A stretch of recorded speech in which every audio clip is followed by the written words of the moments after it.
दिनांक 7 ऑगस्ट 2026 रोजी उपनगर पोलीस स्टेशन येथे 488/2026 हा गुन्हा दाखल होता की ज्याच्यामध्ये चेन स्नॅचिंगचा एक प्रकार घडलेला होता. थोडक्यात हकीकत गुन्ह्याची अशी आहे की या गुन्ह्यामधली जी फिर्यादी आहे त्यांच्याशी आरोपी नामे महेश, जो स्वतःची ओळख महेश पाटील अशी सांगत होता, तो गेल्या 10 दिवसापासून ओळख करून देऊन गोल्ड लोन काढून देतो ह्या बहाण्याने त्यांच्याकडून सोने घेत होता आणि त्याची एक वरिष्ठ की जिचं ओळख तो फोनवरून वारंवार तिच्याशी संवाद साधून देत होता, की जिची ओळख तो जोशी मॅडम म्हणून करून देत होता, या गोल्ड लोन काढण्यासाठी मदत करतील असं म्हणून फोनवर त्यांच्याशी वारंवार संवाद साधून देत होता.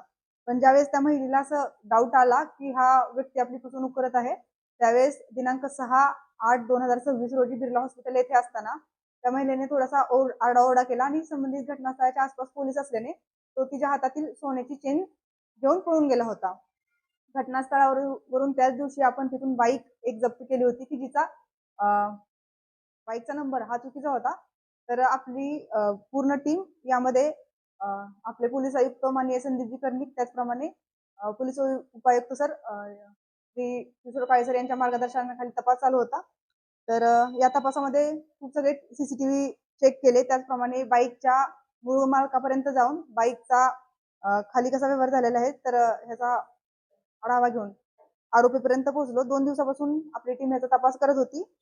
दिनांक 9 रोजी आपल्याला सदर आरोपी ज्याचं मूळ नाव आहे योगेश कदम, हा ओळखधर हद्दीतून आपल्या डीबी टीमचे पोलीस अंमलदार सूरज गवळी आणि योगेश जाधव यांनी घटनास्थळावरून त्यांना पकडलं. त्याचप्रमाणे त्याच्या सोबत ज्या जोशी मॅडम म्हणून ओळख करून देत होता ती महिला की जिचं मूळ नाव शाहीन उस्मान शेख असं आहे, हिला देखील आपण अटक केलेली आहे.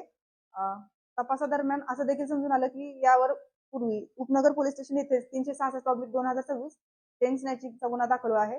त्याचप्रमाणे आरोपीवर आडगाव पोलीस स्टेशन येथे 202/2017 आणि 203/2017 हे 2 गुन्हे देखील दाखल आहेत.